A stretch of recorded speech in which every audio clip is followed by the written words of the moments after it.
ইয়া আইয়ুহাল্লাযীনা আমানু দুখুলু ফিস-সিলমি কাফা। হে দুনিয়ার মুসলমান মুমিন ইমানদার বান্দারা, তোমরা শোনো। তোমরা যারা ইমানদার বলে দাবি করো, নিজেকে মুমিন বলে দাবি করো, তোমরা পরিপূর্ণ রূপে ইসলামের মধ্যে প্রবেশ করো। এই আয়াত থেকে বোঝা গেল আমরা শুধু মুসলমানের দাবি করলেই আমরা পরিপূর্ণ ইসলামের মধ্যে প্রবেশ করি নাই। আল্লাহ নিজেই বললেন শুধু মুসলমান ইমানদার হলেই হবে না, তোমরা পরিপূর্ণ রূপে ইসলামের মধ্যে প্রবেশ করো। শুধু প্রবেশ করা নয়, ওয়ালা তাত্তাবিউ খুতুওয়াতিশ শাইতান, আর তোমরা শয়তানের পথ অনুসরণ করো না।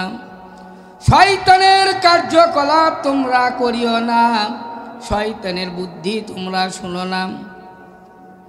এরপরে আল্লাহ বলেন ইন্নাহু লাকুম আদুউম মুবিন, নিশ্চয় এই শয়তানি হলো তোমাদের জন্য প্রকাশ্য শত্রু। আমার ভাইয়েরা, একজন ইমানদারকে আল্লাহ বললেন তোমরা ইসলামের মধ্যে ঢোকো। ঈমান এত বড় গুরুত্বপূর্ণ জিনিস, ঈমান এত বড় গুরুত্বপূর্ণ জিনিস, আল্লাহ ঈমানের দাম এত বেশি দিয়েছেন। এই দুনিয়ায় যারা ঈমান নাই, যার তার 4 পয়সারও দাম নাই। ঈমানদারেরা একমাত্র জান্নাতে প্রবেশ করবে, আর যার ঈমান নাই সে জান্নাতের ধার দিয়েও যেতে পারবে না।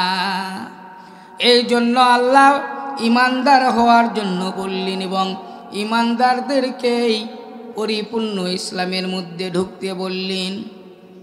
আমার ভাইয়েরা, এই দুনিয়ায় অসংখ্য মানুষ রয়েছে যারা ঈমানদার বলে নিজেকে দাবি করে, কিন্তু তারা প্রকৃত ঈমানদার নয়।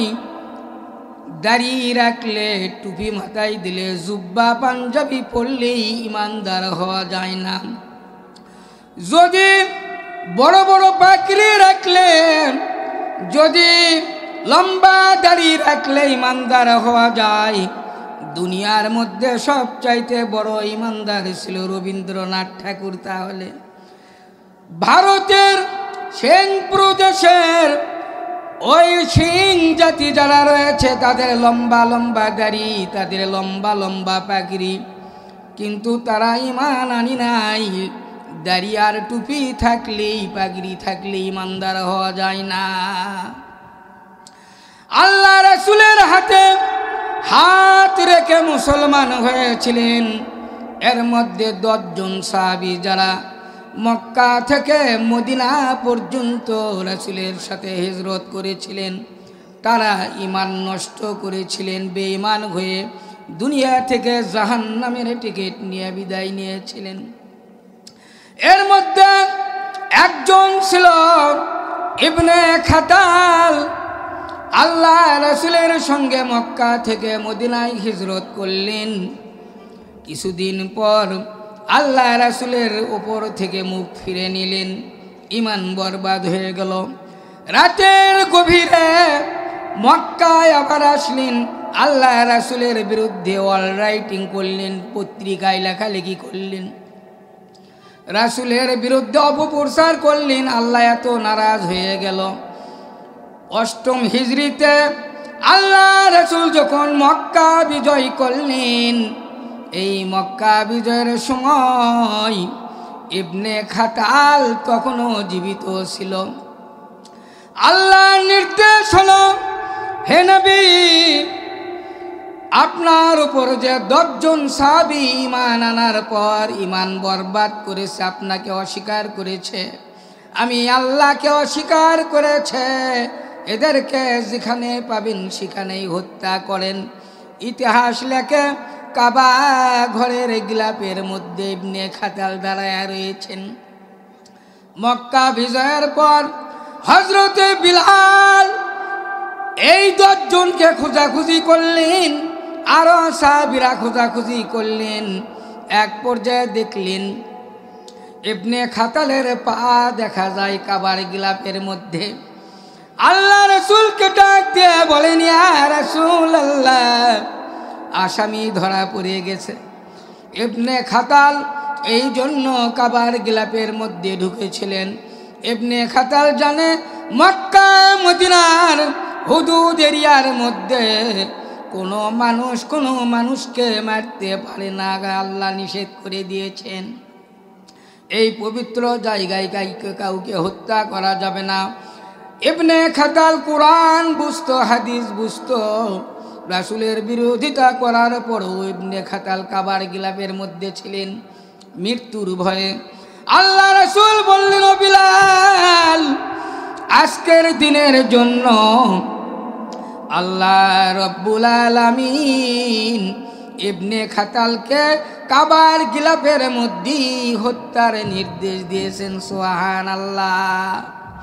আমার ভাইরা, ঈমান এত বড় গুরুত্বপূর্ণ জিনিস, যার ঈমান নাই তার 4 পয়সারও দাম নাই।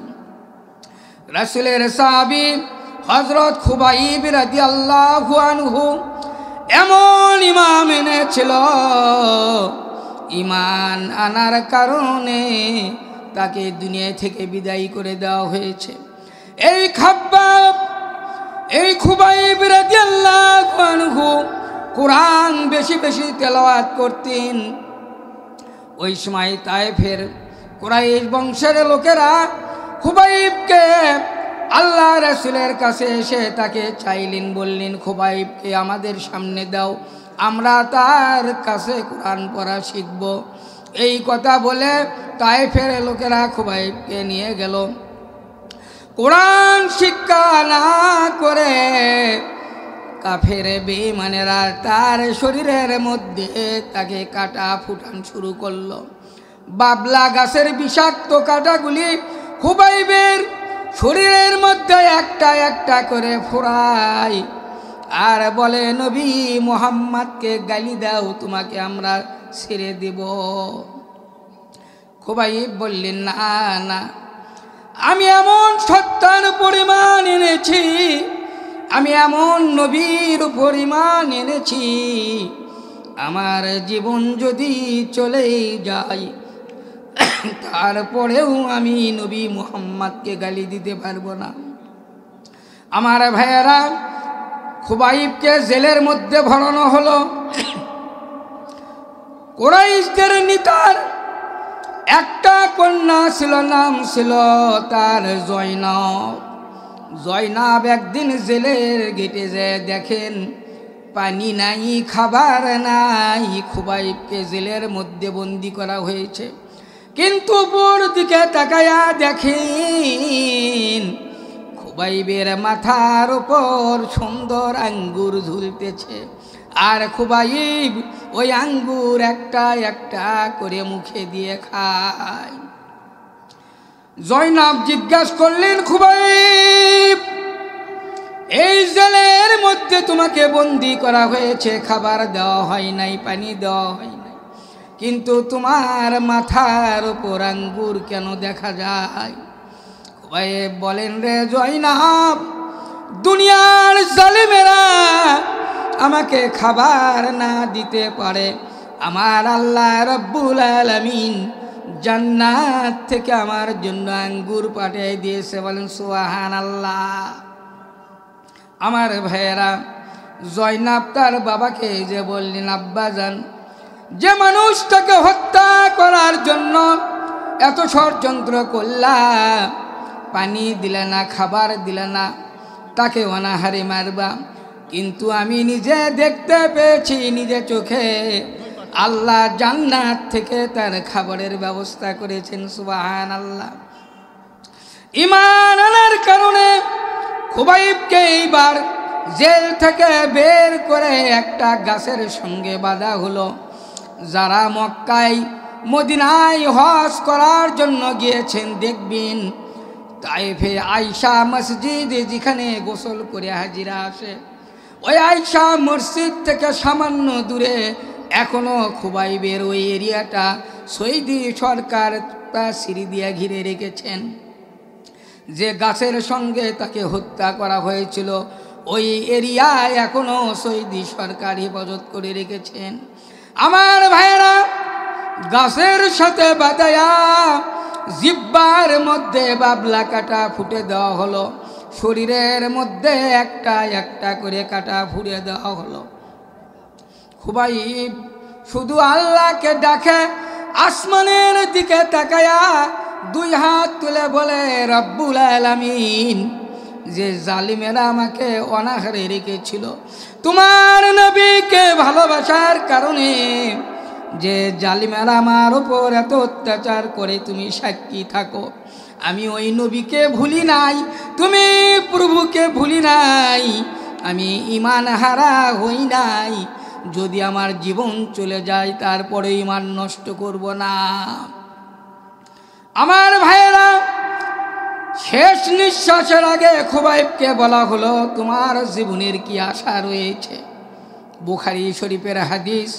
খুবাইব বলল, আমাকে যদি 2 রাকাত নামাজ পড়ার জন্য সুযোগ করে দাও, আমি সবচাইতে বেশি খুশি হয়ে যাব। কাফের বেঈমানেরা খুবাইবকে 2 রাকাত নামাজের সুযোগ করে দিল। হযরত খুবাইব নামাজে দাঁড়ায়া ছোট্ট সূরা দিয়া নামাজ পড়েন। তার মনের মধ্যে চিন্তা হলো, আমি তো বহুত বড় বড় সূরা জানি, বড় সূরা দিয়ে যদি নামাজ শুরু করি নামাজে দেরি হয়ে যাবে। এই কাফির বেঈমানের গোষ্ঠীরা মনে করতে পারবে যে আমি মনে হয় মৃত্যুর ভয়ে বেশি করে সূরা দিয়ে নামাজ পড়তেছি। আমার নাকের মধ্যে জান্নাতের সুঘ্রাণ পাইতেছি, আমি আর বেশিক্ষণ দুনিয়ায় নাই। এই কথা মনে করে তাড়াহুড়ো করে সালাম ফিরালাম। আবার আমাকে গাছের সঙ্গে বাঁধা হলো, আমাকে ফাঁসি দেওয়া হবে। এমন সময় খুবাইব কেবলা দিকে মুখ ঘুরায়, কাফের বেঈমানেরা কল্লাটুকু তার অন্য দিকে ঘুরে দেয়, বারবার চেষ্টা করে কেবলা দিকে মুখ ঘুরানোর জন্য। খুবাইব চোখের পানিগুলি ছেড়ে বলে, রব্বুল আলামিন, আমি যেদিকে তাকাই না কেন তোমার কেবলা আমি সেটাই মনে করি। রব্বুল আলামিন, আজকের বেঈমানের গোষ্ঠী তোমার কেবলার দিকে আমার মুখ রাখতে দেয় না, তুমি সাক্ষী থাকো। আল্লাহর হাবিবকে একটা সালাম দিলেন, ইয়া রাসূলুল্লাহ, আমি খুবাইব আজকে কিছুক্ষণের মধ্যেই দুনিয়া থেকে বিদায় নিচ্ছি। এই বলে আল্লাহর হাবিবকে যখন সালাম দিলেন, জিব্রাইল আমিন সালামটা মুহূর্তের মধ্যে আল্লাহর হাবিবের কানে মদিনায় পৌঁছে দিলেন। সুবহানাল্লাহ। খুবাইবকে হত্যা করা হয়েছিল, শহীদ করা হয়েছিল জুম্মার নামাজের সময়। আল্লাহর হাবিব খুতবা দিচ্ছেন, খুতবার সময় আল্লাহর হাবিব জোরে জোরে বললেন, ওয়ালাইকুম সালাম ইয়া খুবাইব, ওয়ালাইকুম সালাম ইয়া খুবাইব। সাহাবীরা খুতবার পর জিজ্ঞাসা করলেন, ইয়া রাসূলুল্লাহ, দীর্ঘদিন হলো আপনার বক্তৃতা শুনি, খুতবা শুনি, কিন্তু খুতবা বন্ধ করে খুবাইবকে সালাম দিলেন। খুবাইব তো এখানে ছিল না, আমরা তো খুবাইবকে দেখি নাই। আল্লাহর হাবিব বলেন, ও আমার সাহাবীরা, আমি যা জানি তোমরা তা জানো না, আমি যা দেখি তোমরা তা দেখো না। খুতবার সময় জিব্রাইল আমিন আমার কানে কানে এসে বললেন, ইয়া রাসূলুল্লাহ, খুবাইব আপনাকে সালাম দিয়েছেন। খুবাইবের জীবনের শেষ ইচ্ছা ছিল তার সালামখানা যেন আপনি শুনতে পান। আপনার মুহাব্বতে দিন কায়েম করার জন্য আজকে খুবাইবকে শহীদ করে দেওয়া হলো। এই মুহূর্তে খুবাইবের লাশ জমিনের মধ্যে পড়ে গেল, তাকে শহীদ করে দেওয়া হলো। আল্লাহু আকবার। আমার ভাইয়েরা, ইসলাম কায়েমের জন্য সাহাবীরা এত কষ্ট করেছেন। ওই সময় হযরত আমির সাইদ বিন আমির রাদিয়াল্লাহু আনহু তখনও কাফের ছিল, মুসলমান হয় নাই। খুবাইবের এই দৃশ্য চোখের সামনে দেখার সঙ্গে সঙ্গে হযরত সাইদ বিন আমির রাদিয়াল্লাহু আনহু সঙ্গে সঙ্গে অজান্তেই কালিমা পড়ে মুসলমান হয়ে গেলেন। লা ইলাহা ইল্লাল্লাহু মুহাম্মাদুর রাসূলুল্লাহ। আমার ভাইয়েরা, হযরত সাইদ বিন আমির মুসলমান হয়ে গেলেন। হাদিস মধ্যে প্রমাণ, সাইদ বিন আমির বলেন, আমি যখন রাস্তা দিয়া হাঁটি আমার চোখের সামনে খুবাইবের এই দৃশ্য যেন চোখের সামনে পড়ে যায়। আমি রাতের বেলায় যখন ঘুমাতে যাই আমার চোখের সামনে যেন খুবাইবের এই দৃশ্য চোখের সামনে ভেসে ওঠে। সেই সাইদ বিন আমিরকে হযরত ওমর রাদিয়াল্লাহু আনহুর জামানায় হিমসের গভর্নর বানানো হলো। বর্তমান সিরিয়ার গভর্নর বানানো হলো। সাইদ বিন আমির সুন্দর করে রাষ্ট্র পরিচালনা করলেন। একদিন ওমর রাদিয়াল্লাহু আনহু গেলেন দেখার জন্য। যে দেখেন, সব খোঁজ খবর নিলেন। সমস্ত মুসলমানদের মধ্যে ওমর রাদিয়াল্লাহু আনহু ঘোষণা করলেন, তোমাদের এলাকার মধ্যে যারা সবচাইতে গরিব, এই গরিবদের তালিকা আমার কাছে পাঠাইয়া দিও মদিনায়। হযরত ওমর চলে আসলেন মদিনায়। কয়েকদিনের মধ্যে বহুত বড় একটা তালিকা হযরত ওমরের হাতে পৌঁছে গেল। হযরত ওমর দেখতে পেলেন এই তালিকার মধ্যে সাইদ বিন আমির রাদিয়াল্লাহু আনহু যে হিমসের গভর্নর, তার নামটা 1 নম্বরে লেখা রয়েছে। গরিব মিসকিনদের তালিকার মধ্যে 1 নম্বর লেখা গভর্নরের নাম। আর আমাদের দেশের গভর্নর, প্রেসিডেন্ট, মন্ত্রী, এমনকি মেম্বার চেয়ারম্যান হওয়ার পর যার 10 বিঘা জমি ছিল 5 বছরের মধ্যে 100 বিঘার মালিক হয়ে যায়। 1 কোটি টাকার মালিক যারা ছিল 5 বছরের মধ্যে 1000 কোটি টাকার মালিক হয়ে যায়। এরাও আবার মুসলমান বলে দাবি করে। আর সাইদ বিন আমিরও ছিল একজন মুসলমান। হযরত ওমর এই লিস্ট হাতে পাওয়ার পর চোখের পানি ছেড়ে কাটলেন। আহারে, দেশের একজন প্রেসিডেন্ট, দেশের একজন গভর্নর, যার নাম গরিব মিসকিনদের তালিকায় 1 নাম্বার। হযরত ওমর 1000 দিনার তাকে ভিন্ন করে সাইদ বিন আমিরকে দেওয়ার জন্য দিলেন। টাকাগুলি বন্টন করা হলো। সাইদ বিন আমির টাকা হাতে নিয়ে চোখের পানি ছেড়ে দিয়ে বললেন, সবার চাইতে আমার টাকা বেশি কেন? আমাকে আলাদা করে কেন 1000 দেওয়া হয়েছে? বললে ওমর খুশি হয়ে দিয়েছেন। রাতের বেলায় সাইদ বিন আমির রাদিয়াল্লাহু আনহু বিবির কাছে যে বলেন, বিবি গো, এই নাও 1000 টাকা, 1000 দিরহাম। আগামীকালের মধ্যে এই দিরহামটুকু গরিব মিসকিনের মধ্যে বিলি করে দিও। সুবহানাল্লাহ। 1 পয়সা খেলেন না, গরিব মিসকিনের মধ্যে 1000 দিনার বিলি করে দিলেন। কিছুদিন পর ওমর রাদিয়াল্লাহু আনহু আবার চিঠি লিখলেন, তোমাদের মধ্যে যারা সবচাইতে গরিব, এই গরিবদের তালিকা আমার কাছে পাঠাইয়া দাও। এইবারও দেখলেন হযরত সাইদ বিন আমির রাদিয়াল্লাহু আনহুর নাম ওই গরিব মিসকিনদের নামের সাথে প্রথম এক নম্বরে তার নাম। চোখের পানি ছেড়ে দিয়ে ওমর বললেন, ও হিংসের মুসলমানেরা, এইবারও দেখি আমার সাইদ বিন আমিরের নাম এক নম্বরে। সে তো প্রেসিডেন্ট মানুষ। বলল যে তার কার্যকলাপ অতি সুন্দর, অতি ভালো, তবে তিনটা তার বিরুদ্ধে অবজেকশন রয়েছে।